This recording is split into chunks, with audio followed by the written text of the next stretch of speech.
Bismillahirrahmanirrahim. Muhammad itu adalah utusan Allah, dan orang-orang yang bersama dengan dia adalah keras terhadap orang-orang kafir, tetapi berkasih sayang sesama mereka. Kamu lihat mereka ruku dan sujud mencari karunia Allah dan keridhaannya. Tanda-tanda mereka tampak pada muka mereka dari bekas sujud. Demikianlah sifat-sifat mereka dalam Taurat dan sifat-sifat mereka dalam Injil, yaitu seperti tanaman yang mengeluarkan tunasnya, maka tunas itu menjadikan tanaman itu kuat, lalu menjadi besarlah dia, serta tegak lurus di atas pokoknya. Tanaman itu menyenangkan hati penanam-penanamnya, karena Allah hendak menjengkelkan hati orang-orang kafir dengan kekuatan orang-orang mukmin. Allah menjanjikan kepada orang-orang yang beriman dan mengerjakan amal soleh di antara mereka berupa ampunan dan pahala yang besar. Quran Surat Al-Fath ayat 29. Ayat ini diturunkan bertujuan untuk memberitahukan khususnya kepada bangsa Arab yang telah melenceng dalam agama mereka dengan menyembah berhala, dan umumnya kepada seluruh umat manusia bahwasanya Tuhan mereka adalah Allah Subhanahu wa Ta'ala dan bukan yang lainnya. Tentulah hal ini akan mendapatkan penolakan dari bangsa Arab yang saat itu masih meyakini bahwasanya agama mereka yang mereka lakukan secara turun-temurun merupakan agama yang sama dengan dibawa oleh Nabi Ibrahim alaihi salam. Hal inilah yang mengakibatkan ketidakpercayaan dan keraguan kepada Nabi Muhammad SAW bahwasanya ia adalah seorang rasul. Hingga akhirnya beliau pun dimusuhi, dibenci, bahkan dianiaya karena membawa ajaran yang katanya berbeda dengan nenek moyang bangsa Arab. Tapi tidak semua bangsa Arab pada saat itu menolak dakwah Rasulullah SAW. Beberapa di antara mereka menerima dakwah Rasulullah SAW dan beriman kepadanya dan apa yang diajarkan olehnya. Mereka itulah as-sabiqunal awwalun. Bahkan mereka membela Rasulullah SAW ketika dianiaya terus-menerus oleh kaum kafir Makkah. Penganiayaan terhadap Rasulullah SAW dan umat Islam ini bahkan terus berlanjut walau umat Islam akhirnya berhijrah ke Madinah. Akan tetapi penganiayaan di sini berubah menjadi gangguan dan halangan bagi umat Islam yang hendak menjalankan ibadah di kota Mekah. Hal inilah yang menjadikan sebab para sahabat Rasulullah SAW mempunyai kebencian serta rasa geram akan perlakuan kaum kafirin tersebut kepada mereka. Hingga akhirnya mereka pun senantiasa bersikap keras dan tegas kepada musuh-musuh Allah tersebut. Sebaliknya dengan sesama kaum muslimin, mereka saling mengasihi dan menyayangi satu sama lain sehingga membentuk kekuatan Islam yang jauh lebih kuat dan kokoh. Namun mengapa sekarang umat Islam khususnya di Indonesia ini melemah dan mengapa cenderung lebih saling mengasihi dengan orang-orang kafir tetapi justru kasar dengan saling menentang antara sesama kaum muslimin? Fakta ini tentunya sangat mengejutkan bagi kita, di mana nilai-nilai dari sikap yang telah dicontohkan oleh Rasulullah SAW dan para sahabatnya tentang bagaimana kita berinteraksi sosial dengan lingkungan tempat kita tinggal, justru kita kurang menerapkannya. Tentunya ini merupakan fakta yang cukup unik untuk dibahas. Betul, Rasulullah SAW dan para sahabatnya mencontohkan kita untuk tegas dan keras terhadap kaum kafirin.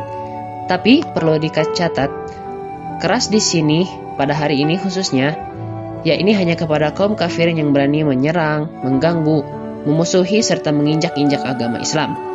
Juga keras di sini dalam artian kita tidak mudah diperdaya oleh akidah dan pemikiran yang mungkin dilontarkan oleh kaum kafirin tersebut untuk menggoyahkan iman kita.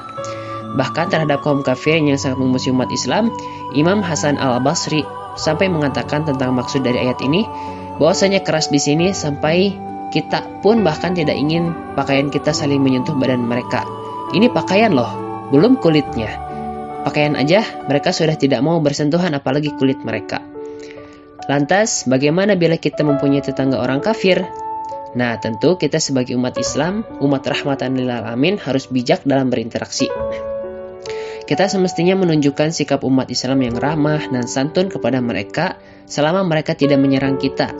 Mungkin suatu saat atas izin Allah mereka akan menilai bahwa Islam adalah agama yang damai sehingga mereka tertarik untuk memeluknya. Namun tetap kita harus mempunyai batasan dalam berinteraksi. Cukup hanya sebagai tetangga, tidak lebih dekat daripada itu.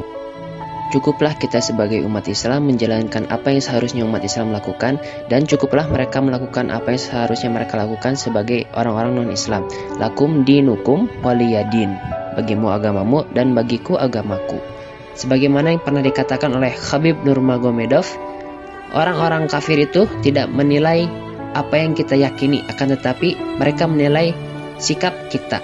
Maka dari itu kita harus menunjukkan sikap yang baik dan menunjukkan budi pekerti yang tinggi, sehingga mereka akan terlampau silau oleh agama Islam ini.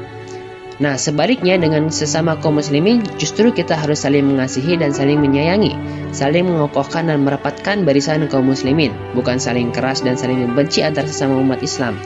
Jangan karena kita sedikit berbeda dengan hal-hal furu'iyah yang kita pegang, mengakibatkan kita saling membenci atau bahkan saling memerangi sesama umat Islam yang tidak sefaham dengan mazhab yang kita pegang. Selama kita beriman kepada Allah dan Rasul-Nya, hendaknya kita tetap satu dan saling menyayangi. Sebagaimana juga dalam firman Allah Ta'ala dalam surat Al-Ma'idah ayat 54, maka kelak Allah akan mendatangkan suatu kaum yang Allah mencintai mereka dan mereka pun mencintainya, yang bersikap lemah lembut terhadap orang-orang yang mukmin, yang bersikap keras terhadap orang-orang yang kafir. Surat Al-Ma'idah ayat 54. Jauh lebih lengkapnya Rasulullah SAW menjelaskan dalam hadisnya tentang kaum muslimin dalam bersosial. Perumpamaan orang-orang mukmin dalam sikap saling mencintai, mengasihi dan saling berempati di antara mereka seperti satu tubuh.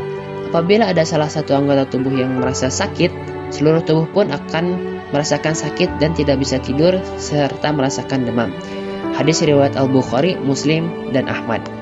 Juga dalam hadis lainnya disebutkan, orang-orang mukmin terhadap orang-orang mukmin lainnya itu bagaikan satu bangunan, saling menguatkan satu sama lainnya. Bahkan dalam riwayat Al-Bukhari ditambahkan dengan menjalinkan jari jemari beliau. Hadis riwayat Al-Bukhari, Muslim, At-Tirmidzi, An-Nasai dan Ahmad. Ini menunjukkan bahwa begitu eratnya hubungan antara umat Islam.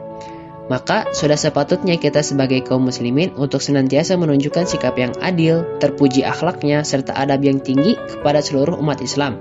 Sehingga siapapun yang belum terkena sinar Islam akan merasa silau dan terpesona akan keindahan damainya agama Islam.